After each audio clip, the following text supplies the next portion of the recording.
नमस्कार, हर हर महादेव आप सभी लोगों को। मैं विशाल तिवारी, एस्ट्रो वास्तु एक्सपर्ट, आप सभी के सामने एक बार फिर वैदिक बॉक्स Q&A का एपिसोड 3 लेकर आया हूं हर संडे की तरह। आज भी हम उन क्वेश्चंस को लेंगे, देखेंगे जो हमारी ऑडियंस ने हमसे कमेंट के माध्यम से, मेल के माध्यम से या फिर व्हाट्सएप के माध्यम से पूछा था। आपको मैं बता दूं कि ये क्वेश्चंस स्पिरिचुअलिटी से रिलेटेड, ऑकल्ट से रिलेटेड, एस्ट्रोलॉजी, वास्तु, मेडिटेशन, चक्रा, आयुर्वेद, हमारी वैदिक परंपराओं से रिलेटेड कोई भी हो सकते हैं। तो चलिए एक एक करके हम इन क्वेश्चंस को देखते हैं और देखते हैं लोगों ने क्या पूछा है और उसका जवाब मैं आपको बताता हूँ। सबसे पहला क्वेश्चन है स्मृति जी का रायपुर से कि सर क्या मंत्रा रियली वर्क करते हैं या फिर ये सिर्फ चैंटिंग वर्ड्स है। तो स्मृति जी, मैं आपको बता दूं कि मंत्रास जो हैं ये वर्क करते हैं।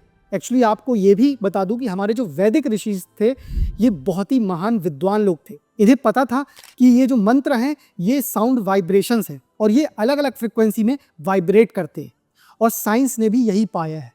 हार्वर्ड की स्टडीज़ की भी माने तो ये पाया गया है कि जो ओम प्रणव मंत्र है, जब हम इसको चेंट करते हैं तो ये 432 हर्ट्ज की फ्रिक्वेंसी में वाइब्रेट करता है, और ये फ्रिक्वेंसी मैच करती है यूनिवर्स की फ्रिक्वेंसी के साथ। इसका मतलब क्या हुआ कि जब आप प्रणव मंत्र यानी कि ओम का उच्चारण करते हैं, ओम का चेंट करते हैं 108 बार, तो आप यूनिवर्स की फ्रिक्वेंसी से अपनी फ्रिक्वेंसी को सिंक्रोनाइज कर लेते हैं, अलाइन कर लेते हैं। अब ये ठीक उसी तरह है जैसे कि जब हम रेडियो सुनते रहे कि 98.3 FM लगाए तो कुछ गाना बजने लगा, वहीं 102 FM लगाए तो कुछ और बजने लगा। ठीक इसी तरह जब आप यूनिवर्स की फ्रिक्वेंसी के साथ अलाइन करते हो तो आप यूनिवर्स से कनेक्ट हो जाते हो। यूनिवर्स फिर आपको वो सब चीज़ें देता है, चाहे एबंडेंस हो, हेल्थ हो, हैप्पीनेस हो, वो सब कुछ देता है जो आपको लाइफ में रियलिटी में चाहिए। तो ये तो हुई एक बात। अब दूसरी अगर साइंटिफिक बात आपको बताऊं तो जब हम मंत्रास को चेंट करते हैं तो हर एक मंत्रा की अपनी अलग अलग फ्रिक्वेंसी है, और वो अलग अलग जब वाइब्रेशंस करते हैं तो क्या होता है, हमारे जो स्ट्रेस हार्मोन है वो रिड्यूस होते हैं, हमारे जो हार्ट रेट है, ब्लड प्रेशर है वो रिड्यूस होता है। और साथ में आपको बता दूं कि जब हम मंत्र को चेंट करते हैं तो जो वाइब्रेशंस होती है ये हमारे चेस्ट में होती है, थ्रोट में होती है और स्कल में होती है। इसके कारण वेगस नर्व स्टिमुलेट होती है। उससे क्या होता है कि जो हार्ट रेट है, जो स्ट्रेस हार्मोन है, ये भी रिड्यूस होते हैं, ब्लड प्रेशर भी रिड्यूस होता है। अल्टीमेटली व्यक्ति एक जो स्टेट होती है मेडिटेशन की, वहाँ जाने लगता है। एक और आपको साइंटिफिक स्टडी बताता हूँ। एक थे डॉक्टर मसारू इमोटो, इन्होंने वाटर क्रिस्टल मॉलिक्यूल्स पर स्टडी की थी, और इन्होंने पाया कि जब हम वाटर के पास किसी भी तरह के शब्द का उच्चारण करते हैं तो जो अलग अलग साउंड वाइब्रेशन होते हैं ये वाटर के मॉलिक्यूल्स को प्रभावित करते हैं। तो आप इनको अच्छी तरह या बुरी तरह प्रभावित कर सकते हैं। अगर आप पानी के सामने अच्छी बातें करते हैं या मंत्र जाप करते हैं तो इसके मॉलिक्यूल जो रिस्ट्रक्चर होते हैं वो अच्छे वे में होते हैं, जो आपको फ़ायदा पहुँचा सकते हैं। वहीं अगर आप पानी के सामने गलत बातें करते हैं, गुस्से में हैं, एंगर में हैं, या कोई अब्यूजिव वर्ड यूज़ कर रहा है, तो इसके जो मॉलिक्यूलर स्ट्रक्चर हैं वो बिखर जाते हैं, बिगड़ जाते हैं। और फिर जब यही पानी हम पीते हैं तो हमारी बॉडी में भी 70% पानी है, तो क्या होता है, हमारी बॉडी के भी मॉलिक्यूलर स्ट्रक्चर बिगड़ने लगते हैं, जिसके कारण हमारी हेल्थ ख़राब होती है, हमारा मन, हमारा माइंड, हमारे इमोशंस, हमारे थॉट ख़राब होते हैं। अल्टीमेटली हमारा बिहेवियर ख़राब होता है, हमारा एक्शन ख़राब होता है, जिसके कारण फिर हमारी डेस्टिनी ख़राब हो जाती है। तो इसलिए मंत्रा वर्क करते हैं।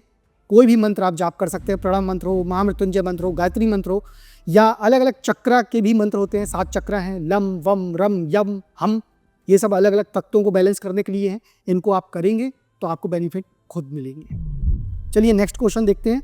नेक्स्ट क्वेश्चन है नीलेश जी का नासिक से। इनका कहना है कि सर अघोरी कौन होते हैं।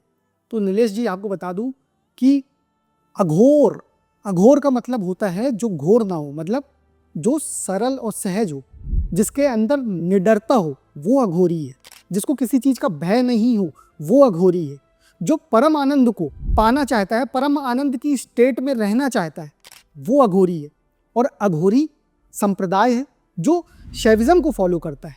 ये भगवान शिव को मानते हैं। क्यों? क्योंकि भगवान शिव अघोरेश्वर कहलाते हैं। अघोरेश्वर का अर्थ कि जो अघोरियों के ईश्वर है, क्योंकि महाअघोरी हैं भगवान शिव, महापरमानंद की स्टेट में रहने वाले हैं भगवान शिव, सरल सहज हैं भगवान शिव, निडर भय मुक्त हैं भगवान शिव, हर चीज़ से मुक्त हैं भगवान शिव। तो अब आप समझ गए होंगे कि अघोर और अघोरी कौन होते हैं। तो अघोरी वो साधक होते हैं जो भगवान शिव की साधना करते हैं जिससे वो अघोर हो सके, मतलब निर्भय हो सके, निडर हो सकें और उनकी साधना करके भयमुक्त होकर परम आनंद को प्राप्त कर सके और अल्टीमेटली जो हर इंसान का गोल है मोक्ष, उसकी प्राप्ति कर सके, क्योंकि मोक्ष देने वाले भगवान शिव ही हैं। तो चलिए थर्ड क्वेश्चन देखते हैं किसका है।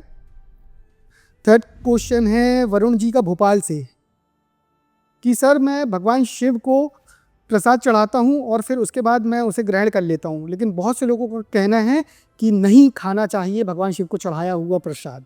तो मैं आपको बता दूँ ऐसी कोई बात नहीं है। लोग अलग अलग तरह की बातें करते हैं, भ्रांतियाँ फैलाते हैं। आप भगवान शिव को जो प्रसाद चढ़ाते हैं आप वो बिल्कुल ग्रहण कर सकते हैं। इसमें कोई भी खराब बात या ऐसा कुछ भी शास्त्रों में नहीं कहा गया है कि आप भगवान शिव को चढ़ाया हुआ प्रसाद नहीं खाते। मुझे नहीं पता ये लोग कहाँ से आते हैं, कैसी बातें करते हैं, लेकिन ये बिल्कुल गलत है। आप प्रसाद को ग्रहण कर सकते हैं। अगला क्वेश्चन है पायल जी का वाराणसी से। ये कह रही हैं कि एस्ट्रोलॉजी और एस्ट्रोनॉमी में क्या अंतर है सर। देखिए एस्ट्रोनॉमी जो है ये स्टडी है सेलेस्टियल बॉडी को पढ़ने की, नक्षत्रों स्टार्स को पढ़ने की, इनकी स्टडी करने की, प्लैनेट्स ग्रहों की स्टडी करने की, गैलेक्सी यूनिवर्स की स्टडी करने की। किसके माध्यम से की जाती है, जैसे टेलीस्कोप हो गया, सैटेलाइट हो गए, या फिर फिजिक्स के माध्यम से कि कैसे अलग अलग सेलेस्टियल बॉडी एक दूसरे के साथ इंटरेक्ट कर रही हैं और बिहेव कर रही, ठीक है।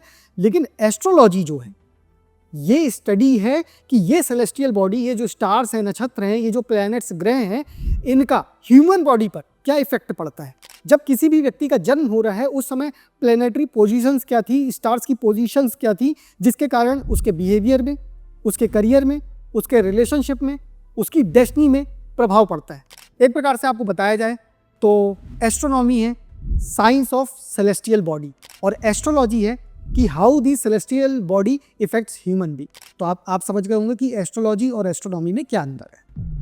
अब हम अगला क्वेश्चन है निकिता जी का। ये है चंडीगढ़ से। इनका कहना है कि प्लैनेट्स तो हमसे बहुत दूर रहते हैं तो ये फिर हम पे कैसे इफेक्ट डाल सकते हैं। चलिए ये भी क्वेश्चंस एस्ट्रोलॉजी से रिलेटेड ही है। तो एक चीज़ आपको बता दूं कैसे प्रभाव डालते हैं। हमारे शास्त्रों में कहा गया है एक श्लोक कि यथा पिंडे तथा ब्रह्मांडे, जो कुछ ब्रह्मांड में है वो हमारी बॉडी में है, जो हमारी बॉडी में है वो ब्रह्मांड में है। इसीलिए एक थ्योरी दी गई है मैक्रोकॉस्मोस और माइक्रोकॉस्मोस की। तो आपको एक चीज़ बता दूं कि हमारी बॉडी में 7 चक्रास होते हैं और हमारी बॉडी में 72,000 नाड़ियाँ होती हैं, जिसमें से 10 प्रधान नाड़ियाँ होती हैं और 3 अति प्रधान नाड़ियाँ होती हैं, जिसे हम सूर्य नाड़ी, चंद्र नाड़ी और सुषुम्ना नाड़ी कहते हैं। अब जो हमारी बॉडी में 7 चक्र होते हैं ये नाड़ियों के द्वारा कनेक्टेड रहते हैं। अब इसको आप ठीक उसी तरह समझ सकते हैं जैसे बाहर टावर्स रहते हैं। मोबाइल हमारा एक दूसरे से कनेक्टेड है लेकिन वायर कनेक्टेड नहीं है, किसके, फ्रिक्वेंसी के माध्यम से। ठीक इसी तरह हमारे जो 7 चक्र हैं और हमारी ये जो नर्व्स है, जो नाड़ियाँ हैं, ये कनेक्टेड हैं चक्रों से और ये चक्र वाइब्रेशंस और एनर्जी को एब्जॉर्ब करते हैं, किससे, जो सेलेस्टियल बॉडी से आती है। तो इस तरह वो जो एनर्जी वो अपना जो इम्पैक्ट डालते हैं धरती पर, हर लिविंग बींग्स पर, क्योंकि साइंस ने भी माना है कि ग्रहों का प्रभाव निर्जीव और सजीव सब पर पड़ता है। तो उनका जो प्रभाव है वो हमारी बॉडी पर आता है। हम इसको अपनी स्किन के माध्यम से, जैसे हम एनर्जी को एब्जॉर्ब करते हैं, सन एनर्जी को एब्जॉर्ब करते हैं, वैसे ही इनकी एनर्जी को एब्जॉर्ब करते हैं और चक्रास इनको एब्जॉर्ब करके नाड़ियों के माध्यम से पूरे शरीर में फैला देते हैं और फिर उसी के कारण हमें अलग अलग रिजल्ट देखने को मिलते हैं। कोई हेल्दी है तो कोई रोगी है, कोई सक्सेसफुल है क्योंकि उसके माइंड, थॉट, इमोशंस सब कुछ अंदर से ही तो है, तो वो स्ट्रॉन्ग है तो वो सफल है। कोई बहुत नकारात्मक है, निगेटिव है, तो वो असफल है। तो इस तरह से ये चीज़ें प्रभावित करती हैं, बिल्कुल करती हैं। अगला क्वेश्चन है किनका है, ये निकिता जी हैं। नो इनका तो हो गया। अभिजीत जी हैं मुंबई से। इनका कहना है कि क्या डोर की डायरेक्शंस वास्तु में बहुत इंपॉर्टेंट होती है और ये क्या हमारे सक्सेस में इम्पैक्ट डालती है। तो जी हाँ, आपके घर का मेन डोर बहुत इंपॉर्टेंट है। जिस तरह हमारी बॉडी में हमारा माउथ इंपॉर्टेंट है, क्योंकि मैं अक्सर अपने स्टूडेंट्स को यही पढ़ाता हूँ वास्तु में कि जो मुंह है ये क्या है, यहाँ से हम भोजन खाते हैं, खाना खाते हैं और कहा गया है जैसा खाओगे अन्न वैसा होगा मन। तो अगर आप अच्छा खाना खाते हो, हेल्दी खाना खाते हो, तो आप पुष्ट पुष्ट बलवान रहते हो, स्वस्थ रहते हो और आप एनर्जेटिक भी रहते हो, आपके माइंड और थॉट भी स्ट्रांग रहते हैं, जिससे आप सफल होते हो। यही अगर कोई बहुत ज़्यादा जंक फूड खाएगा, खराब खाना खाएगा, बासा खाना खाएगा, क्या होगा, बीमार होगा। हाइजीनिक खाना नहीं खाएगा तो क्या होगा, हेल्दी नहीं रहेगा वो, उसे अलग अलग डिजीजेस हो जाएंगे, उसे प्रॉब्लम्स होने लगेंगी, वो नकारात्मक होने लगेगा क्योंकि वो रोगों से घिर जाएगा। उसका शरीर बलवान नहीं रहेगा, क्योंकि शरीर ही एकमात्र टूल है जिससे हम अपने हर सपने को पूर्ण कर सकते हैं और फिर उनके द्वारा मिले हुए रिजल्ट को भोग सकते हैं। लेकिन जब ये शरीर ही दुर्बल हो जाएगा तो मन ही दुर्बल हो जाएगा, मन दुर्बल हो जाएगा तो फिर व्यक्ति कुछ करने लायक नहीं रह जाएगा। ठीक इसी तरह हमारे घर का मेन डोर भी होता है, क्योंकि ये हमारे घर का माउथ है, मुंह है। जितनी भी पॉजिटिव और निगेटिव एनर्जी आती है ये मेन डोर के माध्यम से ही आती है। तो अगर मेन डोर खराब हुआ, मेन डोर गलत डायरेक्शंस, गलत जोन में हुआ, तो आप समझ लो आपके घर में आने वाली जितनी भी एनर्जी है, मतलब आप गंदा खाना खा रहे हो तो पूरा घर अनहेल्दी हो जाएगा, स्ट्रेस होने लगेगा, घर के लोग बीमार होने लगेंगे, फाइनेंशियल लॉसेस होने लगेंगे, बिजनेस में ग्रोथ नहीं होगी। लेकिन वहीं अगर हमारा मेन डोर वास्तु के अकॉर्डिंग अलाइन है, वास्तु के अकॉर्डिंग एनर्जाइज्ड है, वास्तु के अकॉर्डिंग एनर्जी से सिंक्रोनाइज है, तो क्या होगा? पॉजिटिव एनर्जी को अट्रैक्ट करेगा, अपॉर्चुनिटी को अट्रैक्ट करेगा, अच्छे अच्छे करियर को बच्चों के लिए अट्रैक्ट करेगा, घर में फाइनेंशियल गेन को अट्रैक्ट करेगा, हेल्दी लाइफ को अट्रैक्ट करेगा, नेम फेम को अट्रैक्ट करेगा, सोशल लाइफ को अट्रैक्ट करेगा। तो इसलिए आप ये समझ लो हमारे घर का मेन डोर बहुत इंपॉर्टेंट होता है। इसके बाद क्वेश्चन है शैलेश जी का मुंबई से कि मैं अपने होने वाले बच्चे के लिए चिंतित हूँ, एक्चुअली मेरी वाइफ प्रेग्नेंट है, तो मुझे शास्त्रों के अनुसार क्या करना चाहिए? तो देखिए, आपको बता दूं शैलेश जी कि एक्चुअली हमारे सनातन धर्म में बहुत खूबसूरत बात कही गई है, वो ये कि जो बच्चा होता है जब पेट में रहता है वो वहीं से ज्ञान लेना शुरू कर देता है। इसीलिए उसके पैदा होने के बाद नहीं, बल्कि सनातन संस्कृति ये कहती है कि उसकी परवरिश आप पेट से, जब वो पेट में हो, जब जैसे वो माता के गर्भ में रहता है तब से शुरू कर दे। क्यों? जैसे अभिमन्यु था, उसने माता के गर्भ में ही अर्जुन जब दे रहे थे उनको ज्ञान चक्रव्यूह भेदने का, तो वो सीख लिया था, लेकिन उनकी माता सो गई थी, तो उस चक्रव्यूह को वापस भेद के बाहर कैसे आना है ये वो नहीं जान पाए, क्योंकि तब उनकी माता सो गई थी। इसका क्या अर्थ है कि जब भी कोई महिला प्रेग्नेंट रहती है तो वो जो कुछ भी सुनती है, जो कुछ भी फील करती है, जो कुछ भी खाती पीती है, उसके आसपास का एनवायरनमेंट कैसा है, उसके घर वाले कैसे हैं, उसके साथ कैसा बिहेव कर रहे हैं, वो किस तरह का खाना, भोजन और पानी पी रही है, ये बहुत इम्पैक्ट करता है। ये सीधा बच्चे के संस्कार को, बच्चे की हेल्थ को सीधा प्रभावित करता है, उसके माइंड को, उसकी परवरिश को सीधा प्रभावित करता है। तो आप ये समझ लीजिए, आप चिंतित ना हो। हमारा सनातन धर्म बहुत ही मतलब कहना चाहिए विशाल है, इसने बहुत कुछ हमें दिया है, हमारे ऋषियों ने बहुत कुछ ग्रंथों में, वेदों में हम लोगों को दिया है, उनके धन्यवाद हमें ऋणी होना चाहिए। तो आप क्या करें, आप अच्छी अच्छी स्टोरीज सुनाएं ऋषि मुनियों की, या आप महान महान राजा जो हमारे हो गए हैं हमारे यहाँ, जैसे महान छत्रपति शिवाजी हो गए हैं, चंद्रगुप्त मौर्य हो गए हैं, महाराणा प्रताप हो गए हैं, ऐसे ऐसे राजाओं की कहानियाँ सुनाएं, आचार्य चाणक्य के बारे में कहानियाँ सुनाएं, या आपस में बुक पढ़ें, गीता को पढ़ें, भगवान लोगों के बारे में जाने, भगवान के अलग अलग अवतारों के बारे में जाने। अगर ये सब चीज़ें आप करेंगे, आप देखेंगे कि आपका जो बेबी होगा फ्यूचर में, उसके अंदर ये गुण आपको अपने आप दिखेंगे, वो हेल्दी होगा, सुखी होगा, और साथ में सबसे बड़ी चीज़ ये है उस संस्कार को लेकर पैदा होगा। तो चलिए, यहाँ पे आज का ये एपिसोड खत्म होता है। और आप लोगों के भी अगर कोई भी डाउट्स हो, क्वेश्चन हो, तो हमें दिए हुए मेल में आप सेंड कर सकते हैं, या व्हाट्सएप में आप सेंड कर सकते हैं, या नीचे कमेंट बॉक्स में भी अपने क्वेश्चन पूछ सकते हैं। हम जब अगली बार आएंगे तो आपके क्वेश्चंस को भी कवर करने की पूरी कोशिश करेंगे। तब तक के लिए आप स्वस्थ रहें, सुखी रहें, समृद्ध रहें, सफल रहें। हर हर महादेव।